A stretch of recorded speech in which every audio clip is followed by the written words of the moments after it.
Welcome to the Songwriter Connection podcast. Our show originates in Nashville, Tennessee, Music City, USA. We connect you to the songwriters and the stories behind your favorite songs. Join us as we take a look at the craft of songwriting through the eyes of the songwriter. Now, here's your host, Dave Linehan. Hi, I'm Dave, and thanks for joining us once again for the Songwriter Connection podcast. This is season 1. We're in episode 16 today, and by now, if you've been listening, you know the routine. I'm in Nashville, and it always seems like I'm surrounded by songwriters, and it's cool because I love songwriters, being a songwriter myself, and each one of these creative people have amazing stories to share with you, well-crafted songs, and we're going to focus in on those tips that help you be a better songwriter. And we'll introduce you to a new writer each time and make that connection. So after years in radio and television broadcasting, so you probably heard me say this before, I'm new to podcasting. So I'm learning as I go, and I hope you don't mind.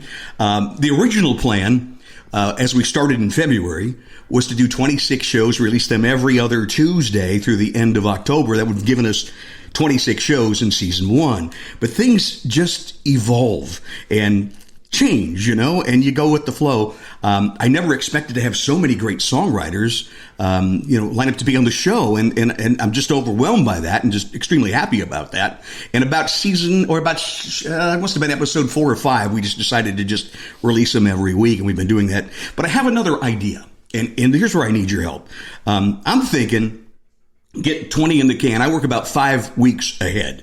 Today, as we record this show today, I kind of lost audio there. Maybe it's just my headphones. There it is. It is just my headphones. There you go. I worked about 5 weeks. So like today is April 28th, 2021. This show is scheduled to publish on the 1st. So I'm thinking, we've got all these great shows in the can. Maybe get to 20, 25, and then just publish them all at once. And you've got season 1 complete. So let me know what you think. And I do love to hear your comments. So find us on the social Songwriter Connection podcast and comment, if you will. I love getting suggestions from folks as to which guests that we could have. And our guest today was a suggestion from my really good friend who lives in Houston, Cheryl K. Wood. Cheryl and I got to know her when we both lived in Cincinnati, and she sang in a lot of bands in Cincinnati and also solo. And I just fell in love with her voice and her style. And she suggested that I have my next guest on. And I have to tell you, I hate putting music into categories in genre. And I hate it when people, I can't say hate, that's a strong word. I always have a hard time answering the question, hey, what kind of music do you play? And lately, my pat answer has been, hopefully good music, but that's up to you to decide. I hope you would enjoy it. I have always been about the song. I try to write the best song. And my philosophy is that if you write the best song, it's going to find its audience. And if that audience needs to define it, then, hey, so be it, Now, I say all this because what I'm about to say next could seem like a contradiction. And I'm talking about my guest here today. And I will tell you that when I listen to her music, I get the same feeling that I do listening to Jason Isbell or a Brandy Carlisle, and I love both of those. So, and maybe that's an unfair comparison because this lady is blazing her own trail, defining her own style, folk and roll, if you will. I love that term, by the way. Great melodies, honest, hard-hitting lyrics. When I listen, it's like she's just ripped her heart out, put it right on the table, and there you go. And that's just so hard to do, and such an honest way of writing songs. And her voice, folks, let me tell you, amazing voice. It will definitely melt your heart. And I really believe that she is on the verge of a meteoric rise. And I am so pleased to have her on the show today. Welcome, Jaimee Harris. How are you? I'm doing great, Dave. Thanks for having me. Oh, it's good to see you. I have been following you since Cheryl told me all about you. I guess you guys did a little living room show for Music to Life, was the organization? We did, which is a great organization that empowers artists to plug into their communities. They enable artists to use their art to make a difference. And that's great. Cheryl has started a program writing with parents who have children who are in active addiction or in recovery, which I think is absolutely incredible. Yeah. And a lot of what I write about is mental health, depression, and recovery. And so Cheryl and I connected in that way. And it was really great to share that show with her and to hear her story, which I didn't know. She's got an amazing story, and she's doing great work. Yeah.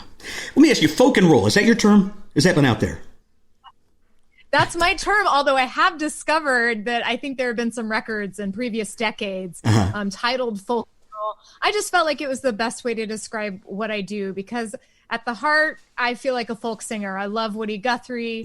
I'm learning a lot about being a troubadour, which is a completely different experience than being the leader of a 7-piece band. But I like to use my music for not just entertainment, but for healing, and sometimes align myself with politics. So I'm not afraid to go there. And I love rock and roll. Yeah. So why not? I love all that stuff. And it really has evolved because I used to be a competitive skee ball roller. Really? I don't know if you're familiar. I am not. It's a wooden ball that you throw into different sections of a. Sure. It's like very popular in coastal cities, and I'm a big pinball fan, and I'm a roller coaster. So all of this like roll stuff isn't just about rock and roll, but it's fed into my boyish hobbies. Yeah. I did play that rollerball at Cedar Point, which I grew up in Northeast Ohio, and they always had them there, and it was always fun. Yeah, I loved it. And I love pinball, too. I love pinball. Yes. Many nights playing pinball at the Valley Inn in Sheffield, Ohio. So that is cool, man. I love it. Let me ask you, I want to play a song first, because I'd like to get a song right away on the show. And this is, I think, the first song I ever heard by you. And you've got a new album that came out in March, the Congress House Sessions. And that's a legendary studio in Austin, right? That's correct. Yeah, down on South Congress. Right. And South Congress. And it used to be out in the middle of kind of nowhere, but now the city has grown so much that it's been enveloped. And I just found out that they've sold the land. So the Congress House will no longer be physically in the same space that it's been for decades. Although Mark Hallman and Andre will continue to make records at a different location. So I'm really glad that I made this record and captured all these photographs in that space, which is important to me because so many records I love were made there, and I deeply love Mark Hallman. That's great. We're losing a lot of studios here in Nashville too. Seems like they tear them down and put up condos, and Music City has been disappearing, and it's just so sad. Music Row, I should say. It's just so sad. But anyway, this album, your first album, was monumental, and we'll talk about that. And what you did is you kind of stripped down these songs, and I love them. I really do. So I want to play a song from it. And this is the first song I heard, but I heard the version on the Red Rescue album first. But let's listen to this one. It's called Creatures, and I love the video on this too, and then maybe afterwards you can tell us what this song's all about, okay? All right, here you go. Creatures from our guest today, and that's Jaimee Harris. Isn't it strange how the night will change you?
Isn't it strange? Isn't it strange how the night will change you? I just love it. Jaimee Harris, did I tell you she has a great voice? She's got a great style. That's a great song. Can you tell us a little bit about how it came about and what it's all about? Yeah, well, I was in a folk trio for a little while called Five and Dime, and I just had this memory of turning on to Airport Boulevard, or from Airport Boulevard onto I-35 in Austin, and I just had this melody in my head, and it just popped in like out of the sky, like, oh, isn't it strange? Isn't it strange? And I didn't know what it was about, which is always exciting. Yeah, it is. Every time a song drops in, I usually have no idea what it's about, which is part of the fun for me. And just at the time I was in that band, three-part harmony was a big deal, a big part of what we were doing. And I was thinking about, well, what could this be about? And what does it mean to be strange? And I'm pretty nocturnal anyways. And one of the things that I love about the night is how, some things that are beautiful and are non-threatening can seem really threatening at nighttime just because of the mystery. And in the reverse, things that should be dangerous can be shrouded in mystery in the night and seem more appealing than they actually are. And to be very honest with you here on your show, Dave, I was in a brief romance with a person that thought that they were actually a vampire. Really? And I was all... sincerely thought that, and I was like, early 20s, come on, give me, you got to give me a little bit of a break, finding myself in the city. But yeah, and I was like, well, that's kind of an interesting topic, because that's something that changed, someone that really changed a lot from day to night. So that was the initial inspiration for the song. It turned out to be a great one. There's so many great things that's been written about you, and I just want to share some of these things. NPR calls you the next queen of Americana folk. And then it goes on and on and on. I mean, your record that came out in 2018, a lot of critics say that is one of the best Americana records that came out that year. And in fact, it's been compared to Car Wheels on a Gravel Road. That's high praise. Listen to Williams' album. That's got to blow you away. I love Gretchen Peters and her quote. She's a great songwriter artist, too. She says about you, she's quick to pay homage to her musical heroes, but Jaimee Harris is her own person with her own voice. She's got a natural songwriter's instinct for the hard truths and a voice that brings them home with a visceral punch. Pay attention. And I've been paying attention. It's so true. And then you say in an article I read recently that your most awesome compliment came from a fan as you were coming off stage, said you are the Emmylou Harris of Austin. Because you sing back up with everybody, and then you do your own thing too. And I understand she was a big influence on you, right? Massive. So I'm always down to talk about Emmylou Harris. When I was 5 years old, it was around Christmas time, and I'd asked for a Pegasus for Christmas. I was hoping you'd tell this story. It really was. Which is funny because I haven't really been obsessed with mythological creatures really since then. But anyways, and because it was Christmas, my dad had this Light of the Stable Emmylou Harris record, and I kept putting that song on repeat and repeat. I think it's like Dolly Parton, perhaps, and Neil Young singing background vocals.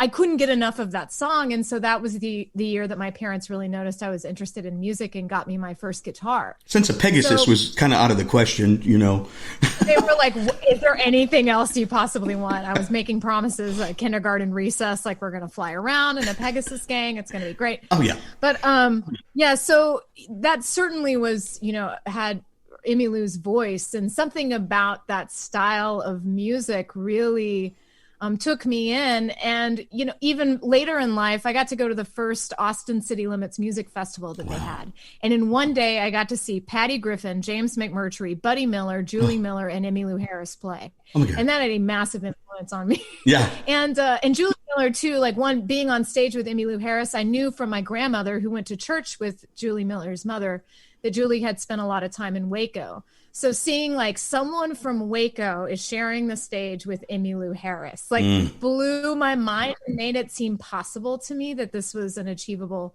dream. I remember working in Cincinnati radio, having the opportunity to bring her out on stage at a show. And it was just, I was just so thrilled. And I still think about that. We made eye contact, and she gave me a nod, and I'm like, I love her. I always did too. Big fan. Now, you had a chance, I understand, to play with her recently, right? Not too long ago. I did, and it blew my mind. So we were on the Cayamo cruise, which is a floating musical cruise where they bring in a lot of folk and Americana artists. And I was there with Mary Gaucher singing. Yeah. And it was wild because Mary said, I got invited to do this show with Jaimee Harris and Amanda Shires. Oh, I love her too. Casey Chambers. Oh, yeah. And Casey Chambers, who's one of my favorites. And she grew up singing with her dad like I did. And so I just have always loved her. And Carlin Carter was going to be on the show as well. Wow. And they do you want me to ask Jaimee Harris if you can come to rehearsal? Something about me, I would rather I was like, seeing a rehearsal, peeking behind that curtain is like the best high for me. That's better even than being on stage, like getting to see how other artists work and how they formulate their craft. I'm just like a little sponge taking it all in. Yeah. And I said, sure. And Gaucher said, to Emmylou, well, Jamie's been singing some with me. So, and Emmylou said, well, if she's already singing with you, why don't you just bring her along? So I'm like dying. And so, I mean, I could not be cool about it, Yeah. And so I got to share the stage with Emmylou, and it was wild because Carlin Carter was in the show at the beginning, and then she had to take off for a different set. So I never sound checked, and Carlene's monitor didn't have anyone else in it. So I'm doing this show on a big theater stage, very far spaced out, the monitors, and no one's in my monitor. So I'm like, I hope I'm doing, like, I was a little kind of freaked out, but I just had to trust that it was okay. And it was really special because my mom and my brother were there, and they got to, nice. Knowing what that meant to me was a big deal. And Emmylou was very complimentary afterwards, which just made my life. And we've done some other political benefits where Emmylou has hopped on stage, and that's been really great. Because it's almost like, of course I would love to sing harmonies like with Emmylou, supporting Emmylou, but being an additional harmony singer with Emmylou I just can't even, my mind is blown. And I still can't be cool about it. I think it's the coolest thing that's ever happened musically. I feel your excitement about that. That is really something. And she is special. She really is. Now, you said you started out with, and you also started out with a duet, you and your dad together. And I love the name. And that's if you dig, the information is out there. So you had a nice little duet. Yeah. Right. Yeah. Better Off Dad. It was Better Off Dad. That's right. My dad through college and law school by playing in cover bands, which he enjoyed very much, but he always wrote songs too. Great. And so he was always really encouraging, like, there's something really special about being a songwriter. Not only is there a little bit of a financial benefit if you're not just the artist, but the person writing the songs, but there's an emotional benefit as well. Yes, so he really steered me in that direction and was my first co-writer. Wow, that's great. And you just recently got a cut with another artist, right? And that's always a big thrill, isn't it? Song that you wrote. Yeah, we've been writing with Sam Williams, who is Hank Williams' grandson. Wow. And he played the Opry. I guess must have been 2019. I remember that. Yes. And he chose that song as one of the songs that he got to sing on the Opry, which was incredible. And Sam is a force. He's a young kid, but he knows what he wants to say and how he wants to say it. And he is not afraid of anyone. And so he stood up on that stage. For most people that don't know, if you're a tourist coming to Nashville, Hank Williams got kicked out of the Opry. Yeah. He was never reinducted. Never. So, he could have, Sam was up there, his first time at the Opry, and instead of playing it safe in between his first and second songs, he said, I think we should reinduct Hank Williams into the Opry. I mean, what a brave soul. And then he just played that song on the Colbert Show. So that's so it's been cool. a magical ride, this whole songwriting thing. And have it being done by, country royalty like that is something. Yeah, very good. Can you play another song? I would love to hear another song. I think it's time that we do that. And we're going to try this because we're Zooming today. Are you in Texas as we talk, or because I know you moved to Nashville, right? Nashville right now. You're in Nashville now. I am in Nashville. Well, welcome to Nashville. How long have you been in town? Well, I think I can't really remember because it's kind of difficult, but I think I got here sometime at the end of 2018. Okay.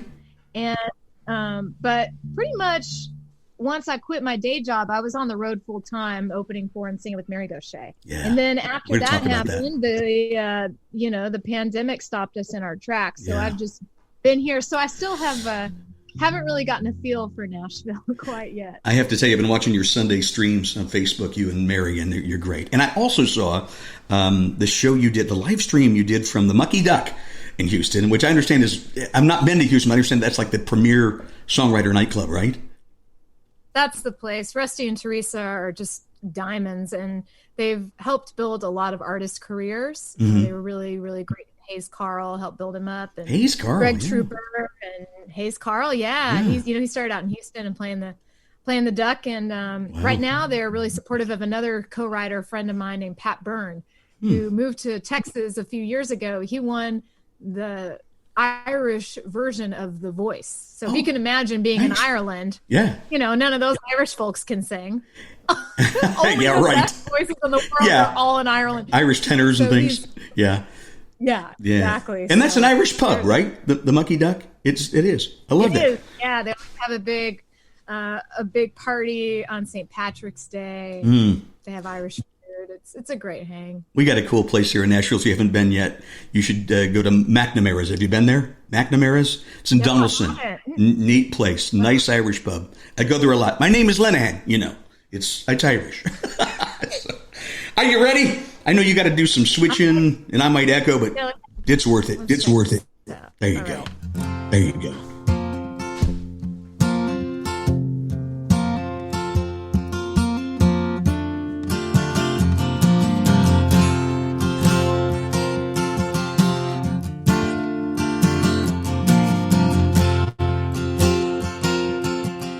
Well, I never thought I'd find God here, full of nicotine and caffeine, shaking with fear, just praying for another day to stay in the clear. Well, I never thought I'd find God here. I never thought I'd draw sober breath.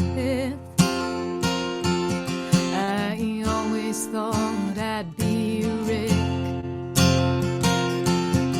Always figured I'd have nothing left.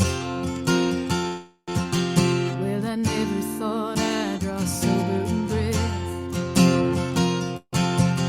But I gave up the cocaine, gave up the gin, freed myself of the hell I was in, and asked the Lord to keep me clean again. And the Spirit came, picked me up, kissed me on the cheek and wished me luck, told me I could call him a good friend, my good friend.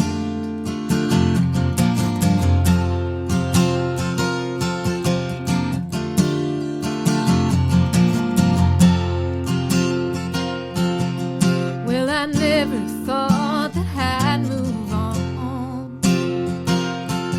Oh, but I'm getting used to sleeping alone. Just one flashlight and the book of John. Well, I never thought that I'd move on. But I gave up the heartbreak, gave up the man, freed myself of the hell I was in, asked the Lord to let me love again. And the Spirit came, picked me up, kissed me on the cheek and wished me luck, told me I could call him a good friend, my good friend.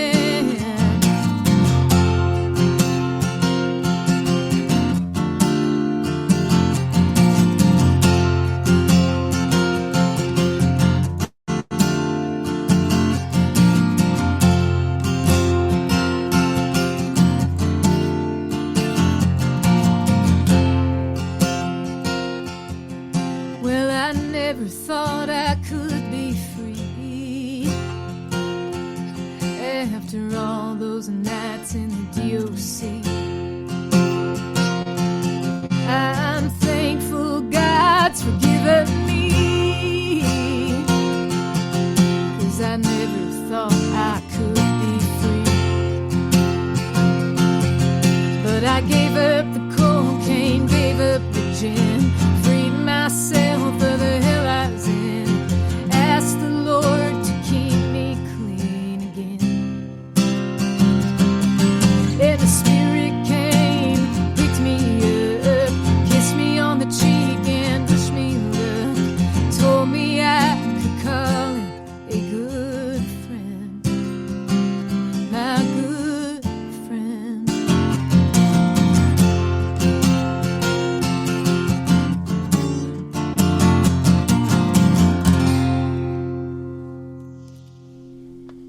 I was so hoping you'd play that song. That is my favorite song that you do. And it's just amazing. And remember what I said in the opening. It's like you pull your heart right out and there it is. There it is. And it's something. Is it okay to talk about addiction and what you went through? For me? Yeah. Mm-hmm. Yeah. I'm willing to talk about that, of course. Yeah. How did it start? And I know you've been sober for a long time, and I know that it's affected the music. And they say you write what you know, and you've been putting it out there. And tell me about it. Yeah, I feel like for me, that song "Snow White Knuckles" feels like the first real Jaimee Harris song I ever wrote. Really? And I wrote it when I was 24 years old, 3 months into my first real solid attempt at sobriety. I'd really sort of tried to get sober a few times before, but this was kind of a as far as I know, at a bottom for me. And yeah, it's funny, sober a long time, but I've got a friend that says the most sober person in the room is the one that woke up first today, which I think is a really good way to look at it as a daily thing. But yeah, for me, alcoholism runs in my family, both sides of my family, and pretty hard. And my grandfather, unfortunately, kind of the end of his life was a direct result of alcoholism. And so it's kind of been something we've talked about in our family. We've never really shied away from speaking about it in our family.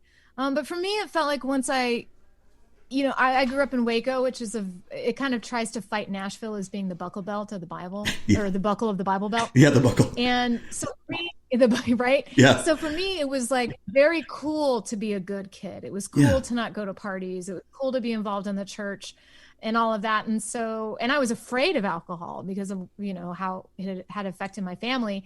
And so I wasn't really a partier. But once I started drinking at 19, maybe 20, it was like, there was never moderation for me. It was immediately all the time, as much as I couldn't stop, no control from the very beginning. And eventually that led to 2 arrests. And it was the second arrest, that band I mentioned, Five and Dime, we got to be in a James Taylor Carole King tribute at the Cactus Cafe, which of course, being a huge fan of Texas songwriters, the Cactus Cafe is a big deal for me to be on that stage. And that was my first time there.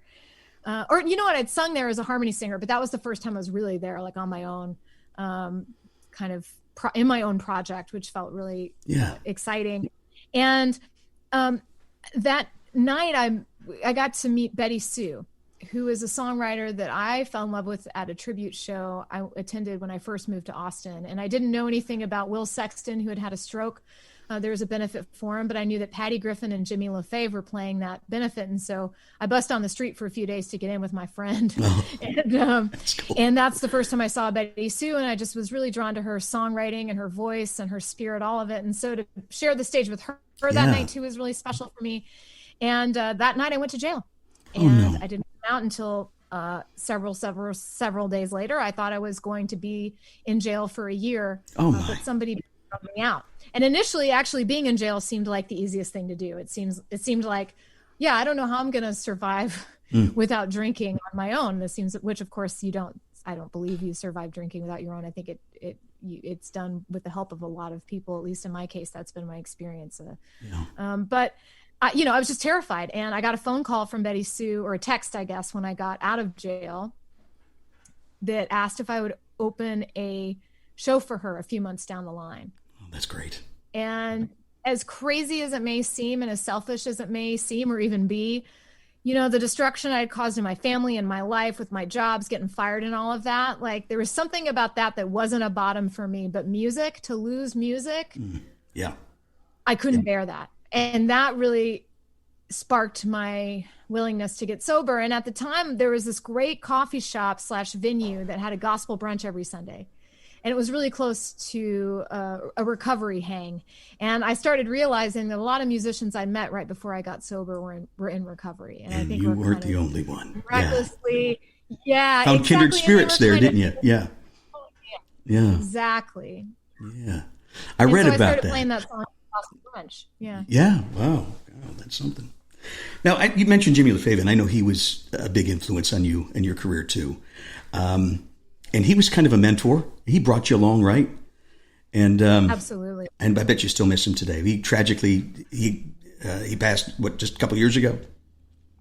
Cancer, was it? I can't believe it. Yeah. Cancer. Yeah. 2017. Yeah. It'll be 4 years. It seems unbelievable to me. And yeah, I mean, I think about Jimmy almost every day, and I've lost a lot of people in my life. I mean, from a young age, family members, friends, some of which I'm kind of writing through now for this next record. Mm-hmm. But there was something about Jimmy's loss, and I'm not the only one. He made such a huge impact on, I think, everyone that met him, that people that were close to him really, I still get messages all the time, like, I'm having a Jimmy day. I'm thinking about Jimmy. And I was thinking about him last night a lot, actually. But, you know, I never know when I'm just going to start bawling. There's a mutual friend that we have named Robin Macy, who owns this incredible place called the Bartlett Arboretum. She's one of the Cherokee Maidens, and she was one of the original Dixie Chicks. Wow. She's Yeah. Incredible arboretum outside of Wichita into this beautiful place. And she's built, I don't know what you call it. It's this beautiful structure that's kind of, she hosts shows there too, and kind of overlooks the stage. And Jimmy was a huge Woody Guthrie fan. So the music notes that sort of make up the structure are the notes to This Land Is Your Land. And it's dedicated to him. And when she showed it to us when we were there last year, I just bawled. I mean, it was like, I never know what it is that's just going to unleash the grief. One of my big musical influences was my brother, and I lost him. And I'll say cancer sucks. I say it all the time, but I lost him to cancer a few years back. So I know how you feel, and you're right. I could just start bawling right now thinking about that. But after that, you found a new mentor, and that's an interesting story. Tell us how you met Mary Goucher. And I love her, by the way. Her music's amazing. Thank you. I love her too. Yeah, I know you do. Yeah. You know, shortly after Jimmy, right around the time that Jimmy was kind of preparing to leave us, I guess, there was this songwriting workshop hosted outside of Austin with Eliza Gilkison, Gretchen Peters, and Mary Goucher. And I'm a little embarrassed to say I didn't know a lot of Mary's work. I had learned about her through a Ray Wiley Hubbard song called Name Droppin'. You know, yes. Mary Goucher. Mary Goucher, yes. Right. Yeah. So it's so funny. So, but I'm a huge Eliza fan, and I was a huge Gretchen fan, and yes. And so I couldn't go, and a lot of people knew that because of some events that were related to what was going on with Jimmy. And so some fans and friends of mine raised the money for me to attend a workshop at Eliza's house in New Mexico with Gretchen and Mary. And that was really powerful. First of all, it was the first time I'd ever really let anyone into my songwriting process. I'd never been to a workshop before. And I was like learning from in my opinion, three of the best songwriters living. And why not, you know? Yeah. And yeah, Mary actually, I think, felt like, you know, she saw what Jimmy did with John Fulbright and other artists. And she said, you know, I know I can never take the place of Jimmy for you, you know, but if you ever need anything, if there's anything I can do to help, please don't hesitate to contact me. And we found out very quickly that was not going to be the nature of our relationship. And, you know, almost 2 years later, we ended up in a romantic relationship. Right. But she's taught me a lot about, you know, as I mentioned, playing with my dad and those situations. I've always kind of been the kid, you know, like the little kid, the up and coming kid, look what the kid can do, that kind of thing. And did that bother you? Yeah. Well, you know, no, it doesn't actually. You know, and I think in a way, you know, one of my battles is I love being in a supportive role. I love being a harmony singer. And you're so good at it. In some ways, even more than I enjoy. Yeah. Thank you. Man. In some ways, even more than I enjoy doing my own thing, you know, and so I will always wrestle with that. And one of the things that's hard to do, I think, is to kind of step in the role of, oh, you know, I'm not a baby artist anymore. Exactly. I mean, I guess in the eyes of the industry, I am. But I can do a lot to help other people behind me. And in order to continue to progress as an artist, I have to sit in the seat that I've been given and not think, oh, gosh, I can't believe I'm in the seat with Emmylou Harris. She's like, there's a reason you're in the seat. Sit in the seat. Yeah. You know, like, don't be a kid anymore. Step up to be in the opportunity that you've been given. So she's given me an immense amount of courage. That's great. And, you know, you do this, and I want to mention this again, because on Sundays, you do a stream, you and Mary together. Sundays with Mary? Is that what it's called? On the Facebook. Sundays with Mary. Yeah. Right. Yeah. And it's always entertaining. So check it out. And I know you sing a lot of harmony. Sometimes you play a little lead guitar. I've seen you play a little lead guitar, which I understand is new for you. And that's great. It's great. Even on that show I watched at the Mucky Duck, you were picking out some leads. And I think you even impressed Mary that night. It's just like, where'd that come from? That was great. Yeah, super. Let's do another song. I just got to hear another one. Oh, can I? Can I was going to ask, is there something? Yeah. I mean, would you play and tell me the story behind Red Rescue, which is the title cut of that album in 2018? I love that song. Am I too forward to ask you to do that? No, please. And I got a tune anyway, so it's a good opportunity. Tune. Yeah. I had been invited to be a part of this event called the Tertulia, which is a gathering of poets and prose writers and songwriters at the Continental Gallery, where James McMurtry, another one of my massive heroes, plays every Tuesday in non-pandemic times. And the theme, the idea was you were given a topic, which is not as bad as it looks. And then you had 7 days to write something and present it at the Tertulia. And Wednesday rolled around. The Tertulia was on Sunday, and I didn't have anything yet, but I was riding around San Antonio with a friend of mine. And he's very directionally challenged, but I noticed that he could get around San Antonio with no problem. So I was like, why do you know the city so well? And he said, well, my first wife was from here. And this was an individual I thought I knew very well, and I had no idea that there was like a first wife situation. And I said, well, tell me about that. And he said, yeah, when I was 17, I fell in love with this girl, and she took me to meet her family, you know, like you do when you're dating somebody.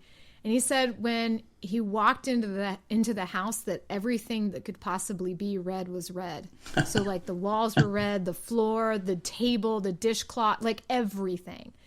And the mom had kind of like long Crystal Gale hair tied up into a bun, and she served them this weird meal of ham and turkey and mashed potatoes and spoiled milk on the table. And my friend decided that he would, you know, he was kind of freaked out by the scenario, and he decided he would try to save this girl by marrying her, which if you have any experience with those types of relationships, you know that doesn't usually work out. And that was the case in their relationship. And so I asked him if, not as bad as it looks, actually, this would be perfect for this thing. And can I write a song about it? And he said, sure. I didn't realize that it was going to be the title track of the record and have me on the cover set up at a red table and all of that. And so you even had the red glasses for a while, didn't you? The red glasses, yes, the whole deal. Yeah. And it's funny. So I have learned that the family now has a copy of the CD. So I've never met the family. I've never been to the house, but I guess it helps to add an additional red item into their household. I get it now. That's a great song. Great story. Yeah. Love it. Love it.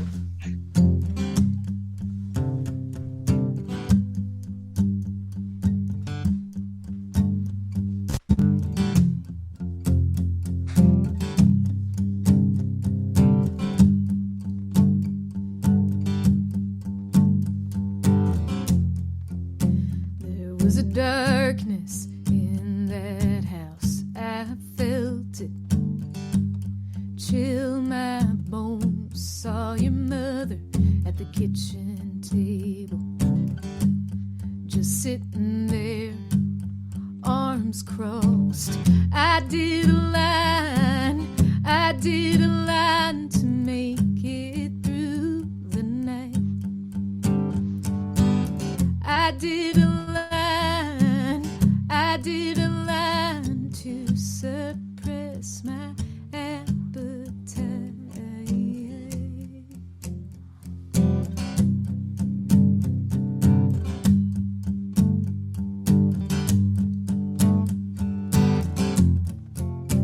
She offered us what she had to eat.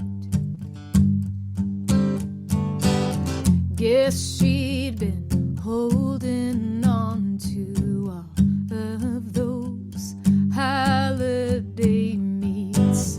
I smell the milk spoiling from the refrigerator. Pulled a long black hair off my plate. Said, baby, let's get out of here. I'm gonna save you. I'm gonna save you. Red rescue. I'm gonna save you. I'm gonna save you. Red rescue.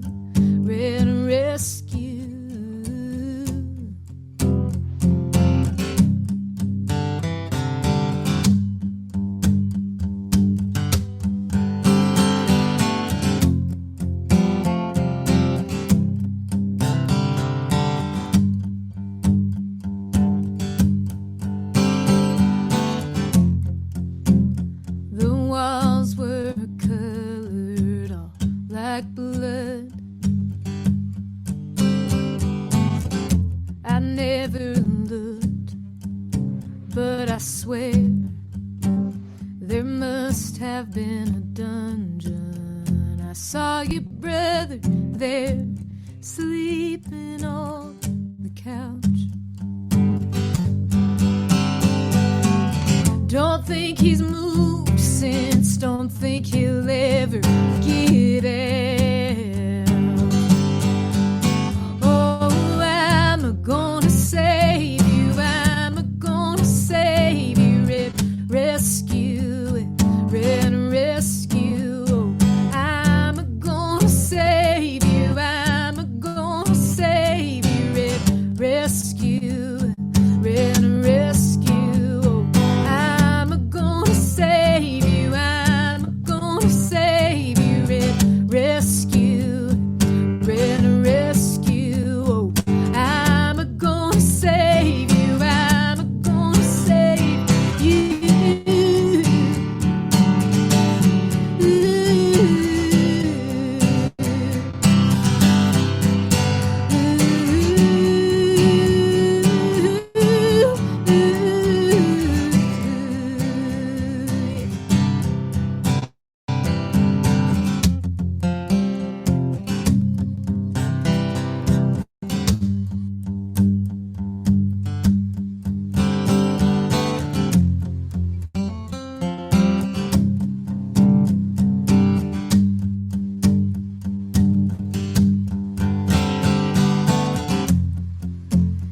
There's a darkness in our house, I felt it chill my bones the second I carried you. Wedding dress over the threshold, you told a lie, you told a lie. It was easy for me to believe. Well, all that you said was, it's not as bad as it seems. But it was, baby. How am I gonna save you? How am I gonna save you? Rescue it, rescue. How am I gonna save you? How am I gonna save you when that darkness lives in you too? How am I gonna save you? How am I gonna save you? Rescue it, rescue. How am I gonna save? How am I gonna save you?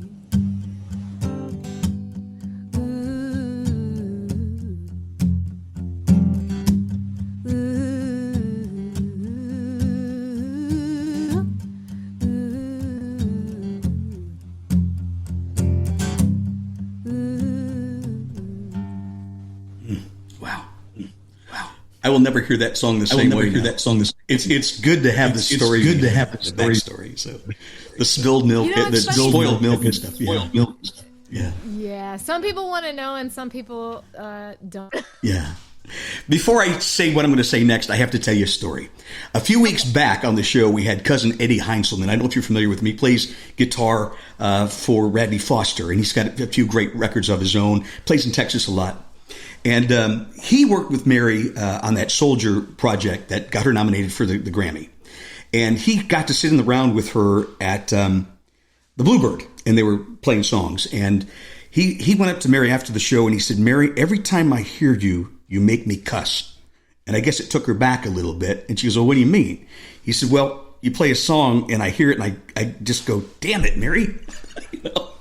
So, and he actually wrote a song called "Damn It, Mary." It was on his latest CD. So I have to say to you, damn it, Jaimee. Man, you are some kind of writer. You really are. Man, fantastic. And I want to thank you again to be on the show. And I want to have you take us out with a song. And you probably couldn't tell by this interview, folks, but I'm a big fan. And I love what you do. And I'll be following you from here on in. And I can't wait for your next project. You're working on a new project already, right? Are you? I am. So, the whole experience of making the Congress House sessions drew me closer to working with Mark Hallman. So I'm making a record with Mark Hallman producing and Andre Moran engineering right now. And it's pretty much just the three of us. Mark is a fantastic instrumentalist and of course, a background singer, and Andre is a beautiful guitar player. And so we've had, Michele Gazic, who plays violin with Mary, sent a track in, and my friend Dirk Powell, who I wrote one of the songs on the record with, is gonna play on a little bit on the record too. But mostly it's kind of just the three of us, and no one knows my voice better than Mark. He's heard me sing in a bunch of different ways, and I really, really trust him. And it was when I was, I'm going back to do a couple more days in a couple of weeks, but we spent a week together in Austin in April making the record, and that's when Mark told me that they were going to be moving the Congress House. And one thing that is cool about that space is that the city is going to build affordable housing on that land. So instead of a condo going up, it's going to be a place where people can afford to live, which I think that's cool. I don't want to assume what Mark believes, but I think that's probably something aligned with his value system. And I'm so thrilled to be making the record with him, and I feel really privileged. And had it gone a different way, I wouldn't have had an opportunity to really make a record from the ground up at that place, which means so much to me. So. That's great. Is it going to be called Boomerang Town?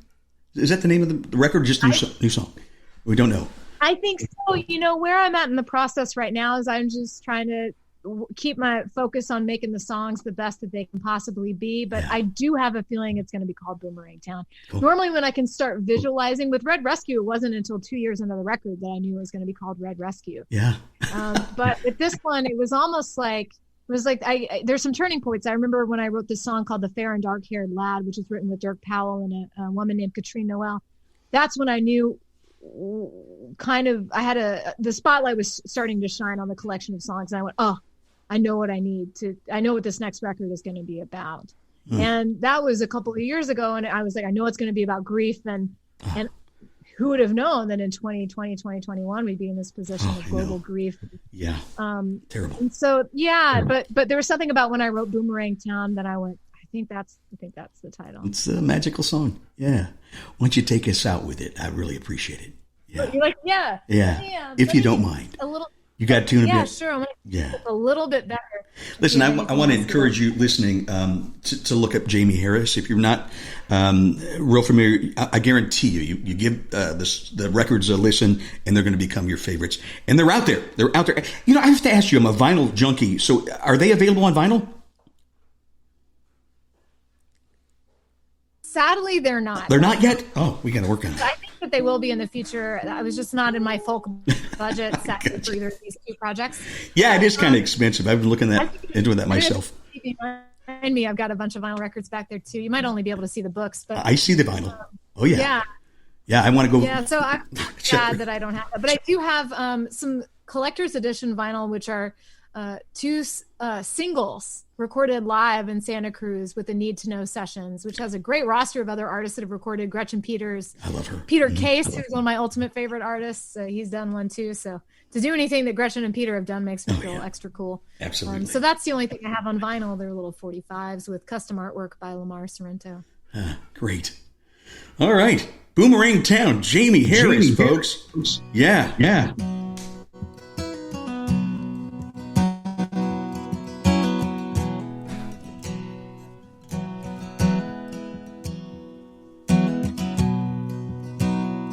I was working at the supermarket when I fell for Julie, knocked her up like everybody said I would.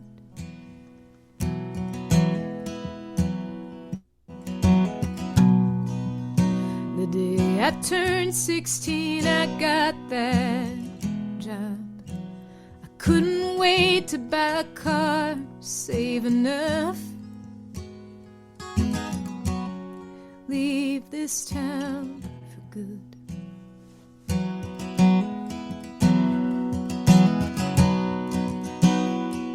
In August, I asked Julie if she'd run away. She said she wanted to wait till May to graduate. She'd be the first in her family, so I stayed behind.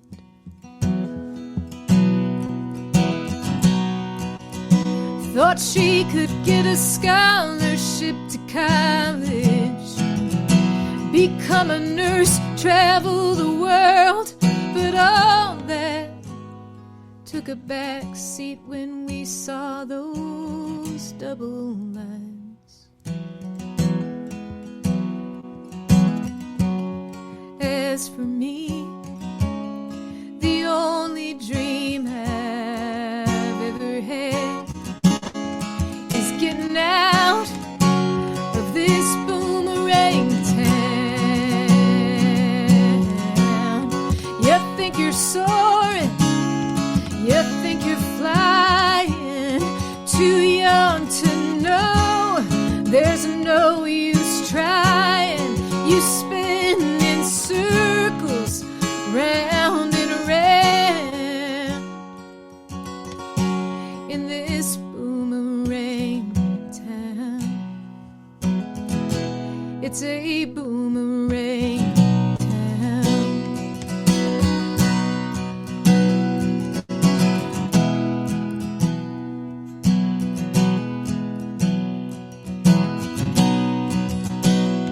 Julie got a GED and a job of 35, the only joint in town that's open all night, the diner next to the seminary.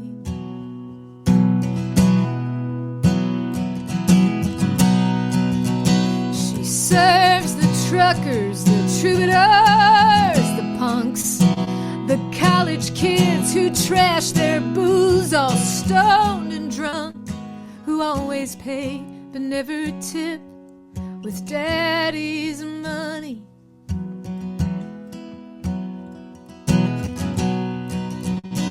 Julie and I come from similar kin,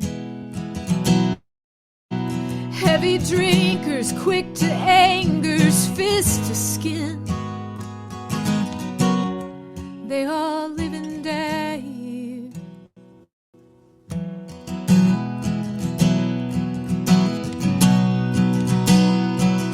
That won't be us, I swore to her. I promise you will see the world. I just don't know when.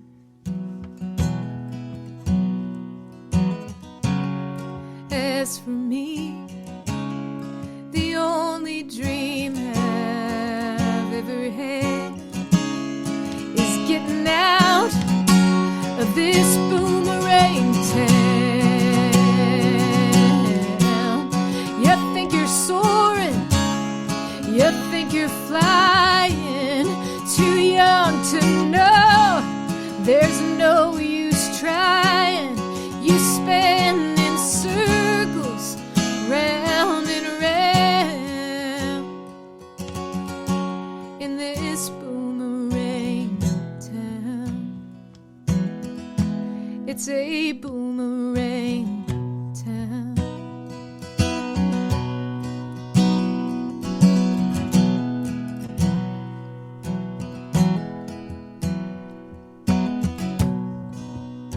After her shift, she lights a smoke up on the bridge, under the billboard painted Jesus lives. Julie steps over the rail, thinks about salvation. The sun arrives and collides with the steeple, cast a shadow over God's most desperate people. Julie takes it as a sign. Let's go, and starts flying. As for me, the only dream I've ever had is getting out of this boomerang town. It feels like soaring, it feels like flying,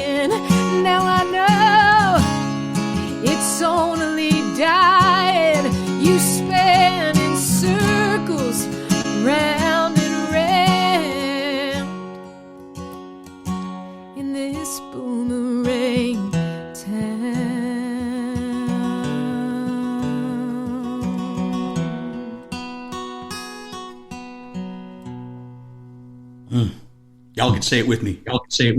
Damn it, Jaimee.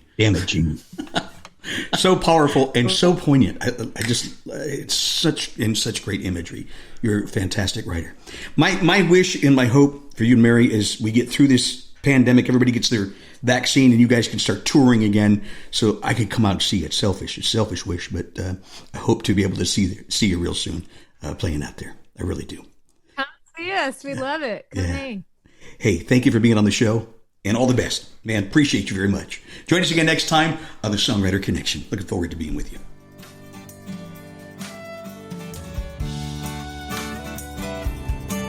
Thank you for listening to the Songwriter Connection podcast. Find us on social media at Songwriter Connection. Also, listen to Dave Linehan's Nashville Connection radio show. It streams live every Friday morning on WOBL and WNOI. Look for us on Facebook and YouTube. See you next time on Songwriter Connection.